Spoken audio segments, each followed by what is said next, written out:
ಆಲೂರು ತಾಲೂಕು ರಾಷ್ಟ್ರೀಯ ಹಬ್ಬಗಳ ಆಚರಣೆ ಸಮಿತಿ ವತಿಯಿಂದ ಆಲೂರು ನಗರದ ತಾಲೂಕು ಕ್ರೀಡಾಂಗಣದಲ್ಲಿ ಆಯೋಜಿಸಿದ್ದ 80ನೇ ವರ್ಷದ ಸ್ವಾತಂತ್ರ್ಯ ದಿನಾಚರಣೆ ಕಾರ್ಯಕ್ರಮದಲ್ಲಿ ಸಕಲೇಶಪುರ ಆಲೂರು ಕಟ್ಟಾಯ ವಿಧಾನಸಭಾ ಕ್ಷೇತ್ರದ ಶಾಸಕರಾದ ಶ್ರೀ ಸಿಮೆಂಟ್ ಮಂಜುರವರು ಭಾಗವಹಿಸಿ ಧ್ವಜಾರೋಹಣ ನೆರವೇರಿಸಿ ಗೌರವ ನಮನ ಸಲ್ಲಿಸಿದರು. ಪಟ್ಟಣದ ಕ್ರೀಡಾಂಗಣದಲ್ಲಿ ತಾಲೂಕು ದಂಡಾಧಿಕಾರಿಗಳಾದ ಮಲ್ಲಿಕಾರ್ಜುನ್ ಅವರು ಧ್ವಜಾರೋಹಣ ಮಾಡಿ ನಂತರ ಕಾರ್ಯಕ್ರಮ ಉದ್ದೇಶಿಸಿ ಮಾತನಾಡಿ, ಹಲವಾರು ಸವಾಲುಗಳನ್ನು ಜಯಿಸುವುದರಿಂದ ಹಿಡಿದು ವಿವಿಧ ಕ್ಷೇತ್ರಗಳಲ್ಲಿ ನಂಬಲಾಗದ ಸಾಧನೆಗಳನ್ನು ಸಾಧಿಸುವವರೆಗೆ ಮತ್ತು ಪ್ರಬುದ್ಧ ಭಾರತಕ್ಕಾಗಿ ಸಂವಿಧಾನವನ್ನು ನೀಡಿದ ಮಹಾನ್ ನಾಯಕ ಬಾಬಾ ಸಾಹೇಬ್ ಅವರ ಪಾತ್ರ ಮಹತ್ವದಾಗಿದೆ.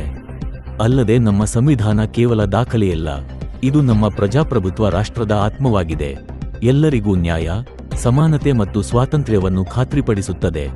ನಮ್ಮ ಸ್ವಾತಂತ್ರ್ಯ ಹೋರಾಟಗಾರರು, ನಮ್ಮ ನಾಯಕರು ಮತ್ತು ನಮ್ಮ ಸಂವಿಧಾನದ ರಚನೆಗೆ ಕೊಡುಗೆ ನೀಡಿದ ಪ್ರತಿಯೊಬ್ಬ ವ್ಯಕ್ತಿಯನ್ನು ಸ್ಮರಿಸಬೇಕು ಎಂದರು.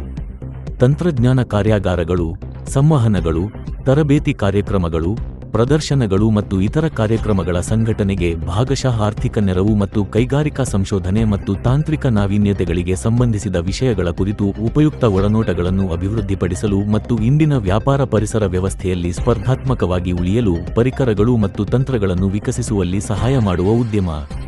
ಸಲಹಾ ಸಂಸ್ಥೆಗಳು, ಶೈಕ್ಷಣಿಕ ಮತ್ತು ಸಂಶೋಧನಾ ಸಂಸ್ಥೆಗಳ ನಡುವೆ ಅಭಿಪ್ರಾಯಗಳ ವಿನಿಮಯಕ್ಕೆ ವೇದಿಕೆಯನ್ನು ಒದಗಿಸುವುದು ಮತ್ತು ಕಾರ್ಯಕ್ರಮಗಳಲ್ಲಿ ಭಾಗವಹಿಸುವ ಶೈಕ್ಷಣಿಕ ಸಂಸ್ಥೆಗಳು ಮತ್ತು ಉದ್ಯಮಗಳ ನಡುವೆ ವಿದ್ಯಾರ್ಥಿ ಸಂವಹನ ಸುಗಮಗೊಳಿಸುವುದು ದೇಶದ ಅಭಿವೃದ್ಧಿಗೆ ಸಹಕಾರಿಯಾಗುತ್ತದೆ ಎಂದು ತಿಳಿಸಿದರು.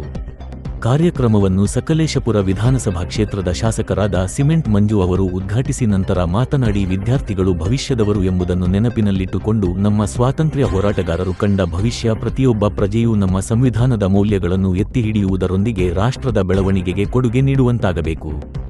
ಭಾರತದ ಸ್ವಾತಂತ್ರ್ಯಕ್ಕಾಗಿ ಅನೇಕ ಮಹನೀಯರಾದ ಮಹಾತ್ಮ ಗಾಂಧಿ, ಸುಭಾಷ್ ಚಂದ್ರ ಬೋಸ್, ಭಗತ್ ಸಿಂಗ್ ಮತ್ತು ಸರ್ದಾರ್ ವಲ್ಲಭಭಾಯ್ ಪಟೇಲ್ ಮುಂತಾದ ನಾಯಕರು ದೇಶಕ್ಕೆ ಸ್ವಾತಂತ್ರ್ಯ ತರಲು ಪ್ರಮುಖ ಪಾತ್ರ ವಹಿಸಿದರು. ದೇಶಕ್ಕೆ ಸ್ವಾತಂತ್ರ್ಯ ಹೇಗೆ ಬಂತು, ಯಾವತ್ತು ಬಂತು, ಜೊತೆಗೆ ಹೇಗೆ ಬಂತು, ಇದ್ರ ಜೊತೆಗೆ ಎಷ್ಟು ಜನ, ಲಕ್ಷಾಂತರ ಜನ ತನ್ನ ಪ್ರಾಣವನ್ನ ತ್ಯಾಗವನ್ನ ಮಾಡಿ ಈ ದೇಶಕ್ಕೆ ಸ್ವಾತಂತ್ರ್ಯವನ್ನ ಕೊಡಿಸಿದರೆ ಅಂತಕ್ಕಂಥ ತಿಳಿಸ್ತಕ್ಕಂಥ ಕೆಲಸವನ್ನ ಮಾಡಬೇಕು. ಸಂಗೊಳ್ಳಿ ರಾಯಣ್ಣ ಇರ್ಬೋದು, ಭಗತ್ ಸಿಂಗ್ ಇರ್ಬೋದು, ಸುಭಾಷ್ ಚಂದ್ರ ಬೋಸ್ ಇರ್ಬೋದು, ಅವರ ಕೊಡುಗೆಯನ್ನ ಸ್ಮರಿಸ್ತಕ್ಕಂಥ ಕೆಲಸ ಆಗಬೇಕು. ಅವರ ಜೀವನ ಚರಿತ್ರೆಯನ್ನ ನಮ್ಮ ಮಕ್ಕಳುಗಳಿಗೆ ತಿಳಿಸ್ತಕ್ಕಂಥ ಕೆಲಸ ಆಗಬೇಕು. ಬಾಬಾ ಸಾಹೇಬ್ ಅಂಬೇಡ್ಕರ್ ಒಂದ್ ಕಡೆ ಹೇಳ್ತಾರೆ, ಇತಿಹಾಸವನ್ನು ಅರಿಯದವನು ಇತಿಹಾಸವನ್ನು ಸೃಷ್ಟಿಸಲಾರ ಅಂತ ಹೇಳಿ. ಈ ಭಾರತ ದೇಶದ ಇತಿಹಾಸವನ್ನು ಅರಿಲಿಲ್ಲ ಅಂತ ಹೇಳಿದ್ರೆ ನಮ್ಮ ಮಕ್ಕಳುಗಳು ಯಾವುದೇ ಇತಿಹಾಸವನ್ನು ಸೃಷ್ಟಿಸಲಿಕ್ಕೆ ಸಾಧ್ಯ ಇಲ್ಲ. ನಮ್ಮ ಹಿರಿಯರು ಏನಾದ್ರೂ ಅವತ್ತು ಕೈಕಟ್ಟಿ ಕೂತು ಬ್ರಿಟಿಷರಿಗೆ ಗುಲಾಮರಾಗಿ ಇದ್ದಿದ್ರೆ ಇವತ್ತು ನಾವಿಲ್ಲಿ ಕೂರ್ಲಿಕ್ಕೆ ಈ ರೀತಿ ವಾತಾವರಣ ಇರ್ತಿಲ್ಲ. ವೇದಿಕೆ ಮೇಲೆ ಬ್ರಿಟಿಷ್ ಇರ್ತಿದ್ರು, ನಾವು ಕೆಳಗಡೆ ಕೂರ್ಬೇಕಾದಂತ ಪರಿಸ್ಥಿತಿ ಒದಗಿ ಬರ್ತಾ ಇತ್ತು.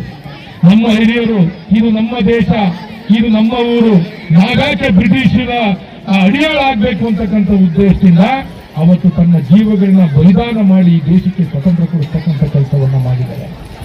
ಈ ಒಂದು ಸ್ವತಂತ್ರ ದೇಶದಲ್ಲಿ ಇವತ್ತು ನಾನೊಬ್ಬ ಶಾಸಕನಾಗಬೇಕು ಅಂತ ಹೇಳಿದ್ರೆ ಇವತ್ತು ಪ್ರಜಾಪ್ರಭುತ್ವ ಇದೆ, ಜನಗಳ ಆಯ್ಕೆ ಮಾಡ್ಕೊಳ್ತಿದ್ದಾರೆ. ವೇದಿಕೆ ಮೇಲೆ ಅಧಿಕಾರಿಗಳಿದ್ದಾರೆ. ನಮ್ಮೆಲ್ಲರ ಕರ್ತವ್ಯ ಸಾರ್ವಜನಿಕರಿಗೆ ಉತ್ತಮ ಸೇವೆಯನ್ನು ಒದಗಿಸಬೇಕಾಗಿರ್ತಕ್ಕಂಥ ನಮ್ಮೆಲ್ಲರ ಕರ್ತವ್ಯ ಇದೆ, ನಮ್ಮೆಲ್ಲರ ಜವಾಬ್ದಾರಿ ಇದೆ. ಇವತ್ತು ಆಲೂರಿನ ಹಲವಾರು ಮಹನೀಯರು ಕಟ್ಟಿ ಬೆಳೆಸಿ ಈ ತನಕ ತಂದುಕೊಟ್ಟಿದ್ದಾರೆ. ಇದನ್ನ ಮುಂದುವರಿಸಬೇಕಾಗಿರ್ತಕ್ಕಂಥ ಕರ್ತವ್ಯ, ಜವಾಬ್ದಾರಿ ನಮ್ಮೆಲ್ಲರ ಇದೆ.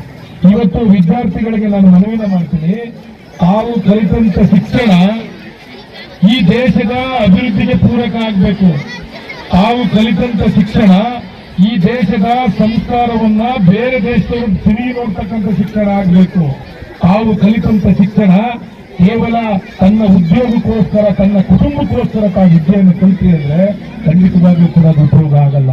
ತಾವು ಕಲಿತಂತ ಶಿಕ್ಷಣದಿಂದ ಈ ದೇಶದಲ್ಲಿರ್ತಕ್ಕಂಥ ಕಟ್ಟ ಕಡೆಯ ವ್ಯಕ್ತಿಗೂ ಕೂಡ ಸೇವನೆ ಕೊಡ್ತಕ್ಕಂಥ ಶಿಕ್ಷಣ ಆಗಬೇಕು. ಈ ದೇಶದಲ್ಲಿರ್ತಕ್ಕಂಥ ರೈತರು ಇರ್ಬೋದು, ಯುವಕರು ಇರ್ಬೋದು, ಮಹಿಳೆಯರಿರ್ಬೋದು, ಕಾರ್ಮಿಕರಿರ್ಬೋದು, ಅವರೆಲ್ಲರೂ ಕೂಡ ನೆಮ್ಮದಿಯಾದ ಜೀವನವನ್ನ ಮಾಡಬೇಕು ಅಂತ ಹೇಳಿದ್ರೆ ನಾವು ಸರ್ಕಾರಿ ಅಧಿಕಾರಿಗಳಿರ್ಬೋದು, ಜನಪ್ರತಿನಿಧಿಗಳಿರ್ಬೋದು, ಯಾವುದೇ ಸರ್ಕಾರ ಇರ್ಬೋದು, ಅವರ